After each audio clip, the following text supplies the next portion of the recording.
Hello and welcome. Now I am here with a new and very important topic, that is coronavirus COVID-19। इससे पहले मैं बच्चों के लिए वीडियो बना रहा था, वो इसीलिए क्योंकि I am professionally a teacher, but today is Sunday, so I think that I should do something for society. और जो लोग शायद मेरे कांटेक्ट में है या उन्हें नॉलेज नहीं है इस कोरोना वायरस के बारे में, क्योंकि बहुत ही खतरनाक है, तो मैंने सोचा कि छोटी सी एक जो है वीडियो बना लूं ताकि सभी लोगों को इसके बारे में पता चले। तो मैंने वीडियो इंग्लिश में बनाई है because it is easy to type in English in computer और laptops, but I will explain it in Hindi. मैं इसको इजीली और हिंदी में एक्सप्लेन करूंगा ताकि दोनों जो लैंग्वेज समझ पाते हैं लोग, उनको इजीली समझ में आ जाए। तो टॉपिक है कोरोना वायरस, सब लोग जानते हैं, पर इसके बहुत मतलब से मैं बेसिक नॉलेज आपको दूंगा, तो आप ध्यान से सुने। चलते हैं क्या है इसमें। सबसे पहले ये है क्या, व्हाट इट इज, कॉजेज किस कारण होता है, इफेक्ट क्या है, प्रिकॉशन क्या है, और इस पर रिसर्च क्या हुआ, सारी चीजें मैं आपको बताऊंगा। चलते हैं। व्हाट इज इट, ये है क्या। ये एक न्यूली डिस्कवर्ड वायरस है जो कोरोना फैमिली का है, और पहले ये चाइना के वुहान शहर में ओरिजिनेट हुआ और अब ये पूरे वर्ल्ड में फैल चुका है बहुत ही भयानक तरीके से। It is a large family of virus which may cause illness in animal और ह्यूमन। आपने देखा कि न्यूयॉर्क के एक पार्क में जो है आपके टाइगर को भी ये वायरस हुआ, तो इसमें ये एनिमल को भी हो सकता है। और ये एक रेस्पिरेटरी इन्फेक्शन है, मतलब से आपकी जो सांस वाली नली है उसमें जो है ये इन्फेक्ट करता है, लाइक सार्स 2002-3 में जो आया था आपका सीवियर एक्यूट रेस्पिरेटरी सिंड्रोम, उसी से रिलेटेड है ये। Now WHO declares it a pandemic, और WHO ने इसको महामारी यानी पेंडेमिक घोषित कर दिया है। तो पेंडेमिक घोषित इसीलिए किया है क्योंकि इसका जो जियोग्राफिकली एरिया है वो बहुत ज़्यादा वाइड है, इसीलिए इसको जो है पेंडेमिक घोषित किया गया। नेक्स्ट है, this virus can be transmitted by droplet of cough. ये मैं आपको एक्सप्लेन इज मतलब से और अच्छे से करूंगा नेक्स्ट जब मैं स्लाइड लूंगा। तो ये जो है वायरस कैसे ट्रांसमिट होता है, droplet of cough and sneeze. देखते हैं हाउ इट ट्रांसमिट। ये था, this virus can be transmitted by droplet of cough and और sneeze from effected person to of कोविड-19। ये बहुत इंपॉर्टेंट है कि ये जो है अगर किसी इफेक्टेड पर्सन ने खांसी की या उसने स्नीज किया या छींक मारी, तो उसके जो अंदर से जो ड्रॉपलेट निकलेंगे उससे ये वायरस फैल सकता है। मान लो किसी आदमी ने छींका और वो ड्रॉपलेट जो है वो एयर में आ गए, और वो ड्रॉपलेट कहीं किसी जगह पर पड़ गए और आपने उस जगह को छुआ, तो it can easily transmit to you. और आप अपने हाथ जो है नॉर्मली आप अपने नाक में लगाते हैं, मुंह में लगाते हैं, तो it can easily affect you. Next क्या है, if a person touch surface object that was earlier touch by infected person. मैंने आपको ये बात पहले ही बताई।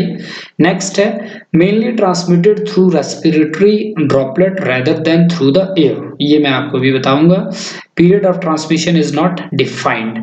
तो एक और है, this virus is droplet born not airborne. ये दोनों जो रिसर्च वाले जो मैंने इन सर्कल किए उसको मैं आपको बताता हूँ कि ये जो है थ्रू रेस्पिरेटरी ड्रॉपलेट से होता है।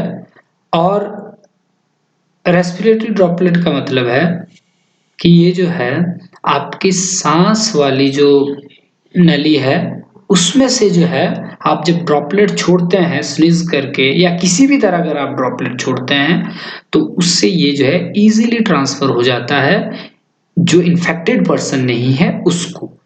अब पीरियड ऑफ ट्रांसमिशन इसका अभी तक डिफाइन नहीं हुआ है। कई लोगों को जो है 14-14 दिन के बाद भी कोई लक्षण नहीं आते और बाद में जब टेस्ट होता है तो पॉजिटिव पाए जाते हैं, और कई लोग पॉजिटिव होने के बाद कुछ टाइम बाद नेगेटिव हो जाते हैं, कई लोग पहले नेगेटिव होते हैं फिर पॉजिटिव हो जाते हैं।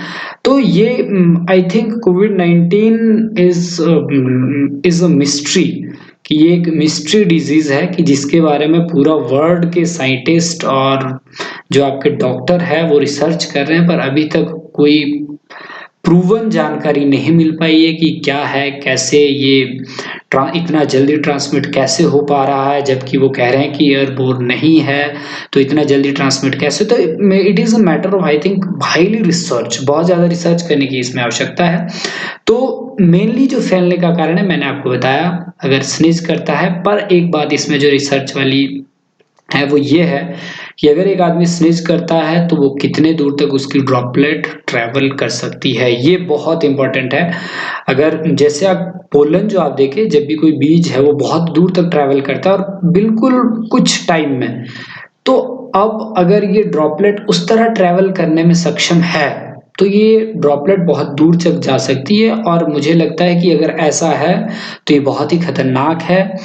तो इससे कोई भी इन्फेक्टेड हो सकता है लॉकडाउन खत्म होने के बाद भी, पर अगर ऐसा नहीं है तो इसमें कोई भी ज़्यादा इन्फेक्शन नहीं हो सकता। तो ये एक रिसर्च का विषय है, रिसर्च हो रहा है, इसीलिए गवर्नमेंट ने, मुझे लगता है आईसीएमआर ने कहा कि आपको जो है मास्क पहनना ज़रूरी है। वो शायद इसीलिए कि हो सकता है अगर एयरबोर्न है, एयर में ज़्यादा टाइम तक ट्रैवल कर सकता है, तो आपने अगर अपना मास्क पहना है तो ये आपके फेस पे या नोज़ से या मुँह से जो है वो आपको इन्फेक्ट नहीं कर सकता। तो इसीलिए शायद आईसीएमआर ने ये सजेस्ट किया है कि आपको मास्क पहनना चाहिए। तो ये था इसका कि ये किस तरह ट्रांसमिट होता है। नेक्स्ट आप देखें, नेक्स्ट है सिम्पटम क्या है। सिम्पटम शायद आप लोग सभी पढ़ भी रहे हैं और जानते भी है कि अगर फीवर है, ड्राई कफ है, पेन है, नेजल कंजेशन है, रनी नोज है, सोर थ्रोट है, पर डब्ल्यूएचओ कह रहा है कि according to WHO 80% people recover without needing special treatment. बिना स्पेशल ट्रीटमेंट के कुछ लोग खुद ही अपना इम्यून सिस्टम उनका जो एक्टिव होकर इस वायरस को खत्म कर रहा है, तो उनमें कोई लक्षण दिखाई नहीं देते और खुद ही वो ठीक हो जाते हैं। Mostly those people who are underlying medical problems like high blood pressure, heart problem etcetera. ये तो नॉर्मल सी बात है कि अगर किसी भी आदमी को पहले कोई बीमारी है, जैसे इसीलिए गवर्नमेंट ने भी कहा कि जो बुजुर्ग जो लोग हैं, हमारे प्राइम मिनिस्टर ने भी कहा कि अगर कोई बुजुर्ग है तो आप उनकी देखभाल करें। तो वो इसीलिए कहा कि बुजुर्गों को काफ़ी ज़्यादा बीमारी जो है वो हाई ब्लड प्रेशर की और हार्ट की प्रॉब्लम हो जाती है। तो अगर ऐसा कुछ है तो उनके लिए थोड़ी ज़्यादा खतरनाक है, क्योंकि ये हार्ट प्रॉब्लम को ज़्यादा इफ़ेक्ट करती है। तो अगर कोरोना किसी बुजुर्ग आदमी को हो सकता तो उनको ज़्यादा इन्फेक्टेड होने के चांस है और उनके जो ज़्यादा डेथ रेट इसीलिए जो है बढ़ सकता है। तो ये आप ध्यान रखें कि इसीलिए उनको बचाना बहुत ज़रूरी है, ये बात आप ध्यान में रखें। नेक्स्ट है प्रिकॉशन क्या लिए जाए। तो मेंटेन सोशल डिस्टेंस, जैसा कहा जा रहा है इंडिया ने लगभग, मुझे लगता है कि महीना होने वाला है कि सोशल डिस्टेंस बनाएं। 21 तारीख को शायद जनता कर्फ्यू था, तो उसके बाद देखिए आपकी 1 महीना हो गया है। और wash your hand frequently after every 2 hours. ये बहुत इंपॉर्टेंट है कि आप अपने हाथ जो है नॉर्मली हमें धोना चाहिए। It should be our habit, ये हैबिट होनी चाहिए कि आप 2 घंटे के बाद जो है अपने हाथ धोए फ्रिक्वेंटली। फ्रिक्वेंटली आप हाथ धोए और बच्चों में ये आदत डालें स्पेशली, और खुद भी आप हाथ धोएं। तो इससे क्या है कि अगर कोरोना नहीं भी है तो भी आपके जो और जो कोई वायरस है वो भी आपको इन्फेक्ट नहीं कर सकता है, ना आपको अटैक कर सकता है। नेक्स्ट है अवॉइड टचिंग नोज, आईज और माउथ। अपने नोज, आईज और माउथ को टच करना अवॉइड करें, क्योंकि ट्रांसमिशन का जो इसका एरिया है वो यही है। नेक्स्ट है wear mask while you are out of home. तो ये बहुत इंपॉर्टेंट है कि आप अपना मास्क पहने जब आप घर से बाहर जाएं। Avoid public gathering, public gathering में आप नहीं जाए। क्यों नहीं जाए कि अगर मान लो वहाँ पर कोरोना इन्फेक्टेड कोई पीपल आ जाता है, कोई आदमी आ जाता है, और तो उससे आपको फैलने के चांसेस बहुत बहुत ज़्यादा है। Next, follow government guidelines. तो ये तो बहुत इंपॉर्टेंट है कि गवर्नमेंट जो टाइम टाइम पर गाइडलाइंस देते हैं, रूल बनाते हैं, उनको ना तोड़ें और गाइडलाइंस का आप पालन करें। If you feel respiratory symptoms then please call concern authority. अब ये कंसर्न अथॉरिटी जो है आपके लोकल एरिया में एसडीएम या डीसी या हेल्थ के जो भी अधिकारी है उनको आप बताएं अगर आपको कोई रेस्पिरेटरी सिम्टम्स जो है वो आ जाते हैं तो आप उन्हें बताएं।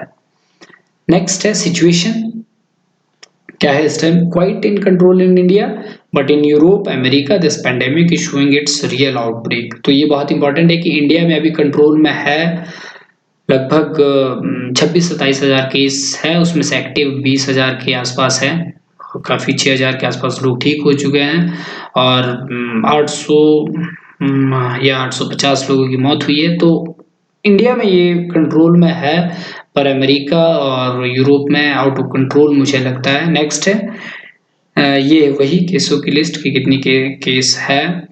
But in America, there are more than 9 lakhs. Some same situation in Italy, Spain and other countries. तो ये आप देखिए कि बहुत भयानक है ये इटली में और अमेरिका में, बट इंडिया में भी कंट्रोल में है और जल्दी जल्दी लोग ठीक हो रहे हैं, बहुत ज़्यादा केसेस नहीं आ रहे हैं। पर फिर भी जैसे महाराष्ट्र है आपका, तेलंगाना है या दिल्ली है या राजस्थान है, यहाँ पर जो है केसेस लगातार बढ़ रहे हैं। तो ये एक चिंता का कारण है हमारे लिए। Lockdown works in India but few situation arise that helps this pandemic to go further. तो ये आप लोगों को भी पता है कि लॉकडाउन ने कितना काम किया है इंडिया में। अगर लॉकडाउन नहीं होता तो मान लो आप जैसे रिसर्चर बताते हैं कि एक आदमी जो है वो 400 लगभग 400 आदमी को इन्फेक्ट कर सकता है, पर अगर लॉकडाउन है तो एक आदमी कितने परिवार के जो लोग हैं उनमें से भी सबको नहीं कर सकता है, तो 2 या 3 आदमी को इन्फेक्ट कर सकता है। तो this is power of lockdown. और सिचुएशन आपने देखा कि कई जगह ऐसी जैसे मजदूरों वाला जो है, जो माइग्रेंट जो आपके वर्कर थे उनकी वजह से थोड़ा सा सिचुएशन खराब हुई, उसमें कुछ भी कह सकते हैं, एडमिनिस्ट्रेशन की गलती कहें या कुछ थोड़ा सा बहुत ज़्यादा लोग एक्साइट हो गए घर जाने के लिए, तो उस सिचुएशन को अवॉइड किया जा सकता था, लोग भी अवॉइड कर सकते थे और जो लोकल ऑफिसर है वो भी कुछ कर सकते, पर एट प्रेजेंट जो है वही आई थिंक ट्रूथ है। और दूसरी तबलीगी जमात आपने देखा कि वहाँ से भी थोड़ा सा आउटब्रेक में जो है एक गियर चेंज किया, पर अब जो है थोड़ा फिर भी कंट्रोल में है।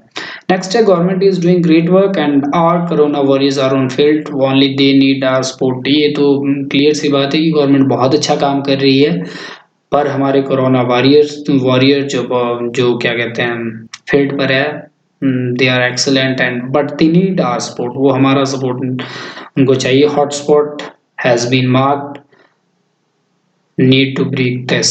हॉटस्पॉट जो आपने देखा होगा दिल्ली में हॉटस्पॉट बना दिए गए, every state is doing all these things, पर अब हमें इस वायरस को ब्रेक करनी है, चेन को ब्रेक करना है, which is very important.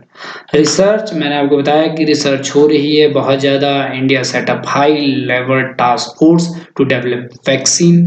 Vaccine को डेवलप करने के लिए इंडिया ने अपनी जो टास्क फोर्स बना ली है। ये CDB जो सेंट्रल डिपार्टमेंट ऑफ बायोटेक्नोलॉजी है उसने इसको बनाया है। और प्लाज्मा ट्रायल इन केरला हो चुका है श्री चित्र Tirunal institute of medical science and technology में, और उसके बाद महाराष्ट्र गवर्नमेंट ने भी परमिशन दे दी है, और एम्स दिल्ली, PGI चंडीगढ़ और PGI भोपाल को इसके लिए चुना गया है गवर्नमेंट के द्वारा प्लाज्मा ट्रायल के लिए। प्लाज्मा ट्रायल है क्या कि जो लोग जो है उससे ठीक हो गए, तो प्लाज्मा एक ब्लड का ही एक पार्ट होता है, तो उस प्लाज्मा को निकाल के जो अभी इन्फेक्टेड है और सीवियर पोजीशन में है, ये आप ध्यान रखें कि जो सीवियर है, जो मतलब से जो वेंटिलेटर पे है, उनको ये दिया जाएगा, ना कि जो अभी फर्स्ट उसमें स्टेज में है।